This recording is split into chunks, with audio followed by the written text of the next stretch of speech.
Indonesia resmi bergabung dengan Board of Peace. Indonesia menjadi salah satu negara yang bergabung dalam Dewan Perdamaian bentukan Donald Trump.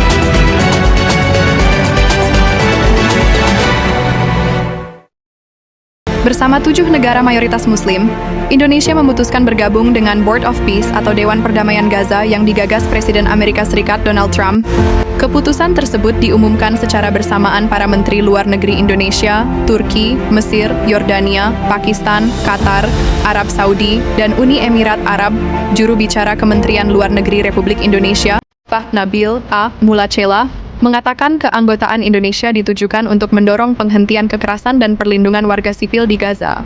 Sejumlah negara lain seperti Israel, Vietnam, Hungaria, Argentina, Maroko, Kazakhstan, dan Uzbekistan turut bergabung. Sementara China dan negara-negara Uni Eropa memilih tidak menanggapi tawaran keanggotaan. Secara keseluruhan, lebih dari 25 negara dilaporkan menyatakan kesediaan bergabung dengan Board of Peace. Begini respons mantan Presiden Susilo Bambang Yudhoyono. Kalau urusan Board of Peace yang sekarang banyak dibicarakan di tanah air maupun di luar negeri sendiri, tarif. Tadinya kan ada gelombang perang tarif baru yang dijatuhkan oleh Presiden Trump. Kalau ini terjadi, bisa dibayangkan nanti ada instabilitas baru, ada persoalan baru dalam perdagangan dunia dan ekonomi dunia. Dengan dibatalkannya ancaman tarif itu tentu melegakan, sehingga apapun dispute bisa diselesaikan secara damai. Lantas kalau urusan Board of Peace yang sekarang banyak dibicarakan di tanah air maupun di luar negeri sendiri, saya belum bisa memberikan komentar karena terlalu dini.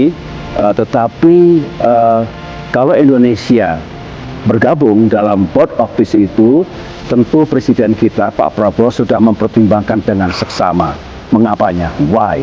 Reasonnya apa bagi Indonesia? Nanti pasti Menteri Luar Negeri atau beliau sendiri akan menjelaskan kepada rakyat Indonesia sekembali dari kehadiran Pak Prabowo di Davos. Prabowo mengungkapkan alasan negara Indonesia gabung Dewan Perdamaian yaitu demi dukung kemerdekaan Palestina. Saya kira ini kesempatan bersejarah. Ini kesempatan bersejarah. Ini benar-benar peluang untuk mencapai perdamaian di Gaza. Yang jelas, penderitaan rakyat Gaza sudah berkurang, sangat berkurang. Bantuan-bantuan kemanusiaan begitu deras, begitu besar sudah masuk. Saya sangat berharap Indonesia siap ikut serta.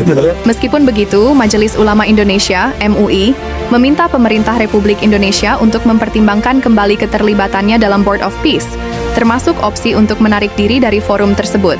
Saya menyampaikan saran, menyampaikan usulan agar keterlibatan atau keikutsertaan Indonesia di Board of Peace ini dipertimbangkan kembali. Yang untuk Indonesia saat ini belum menjadi anggota tetap dari Board of Peace ini, karena banyak mudaratnya dalam pandangan kami ya. Kalau kita baca di dokumen Board of Peace, tidak ada satupun kata yang mengatakan kemerdekaan Palestina, yang adalah perdamaian. Perdamaian itu tidak mungkin bisa diwujudkan kalau tidak ada keadilan. Keadilan itu bentuknya adalah tidak adanya penjajahan. Berbeda pendapat, PBNU justru nilai keputusan Indonesia gabung Board of Peace sudah tepat. Keputusan Presiden untuk bergabung dalam Board of Peace ini, saya kira adalah keputusan yang tepat berdasarkan komitmen yang abadi untuk membantu Palestina. Kita tahu bahwa di dalamnya pasti ada banyak kepentingan, pasti ada kepentingan Israel, pasti, nggak mungkin tidak. Tapi bagaimana mungkin perdamaian bisa tercapai tanpa mendialogkan kepentingan-kepentingan yang berbeda? Maka kalau ada pihak-pihak yang di dalamnya mewakili kepentingan-kepentingan Israel, katakan kepentingan Amerika dan lain sebagainya, harus ada aktor yang berpartisipasi untuk menyuarakan kepentingan Palestina. Begini perkataan Sabrang atau Neo Leto bahwa ia setuju Indonesia bergabung dengan Board of Peace. Ia berkata mengapa Indonesia perlu berada di forum tersebut? Justru karena Palestina tidak ada di sana.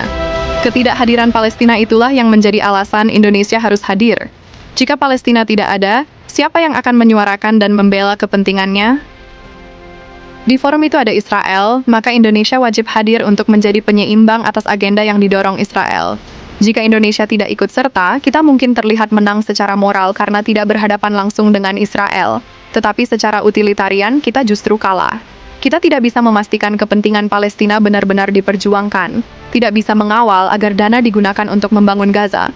Karena itu, Indonesia harus berani terlibat, hadir, dan berdiri di sana untuk membela Palestina. Bergabung dengan BOP bisa jadi peluang diplomasi bagi Indonesia untuk ikut menentukan arah perdamaian internasional, terutama terkait Palestina.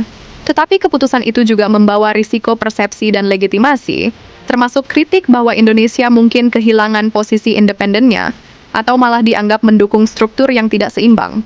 Penting bahwa pemerintah menjelaskan dengan transparan kepada publik tentang tujuan, manfaat, dan batasan keikutsertaan ini, termasuk menjawab kekhawatiran seperti yang diutarakan oleh beberapa pihak.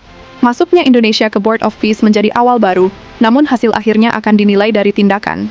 Bagaimana tanggapan kalian? Silahkan tinggalkan jejak di kolom komentar.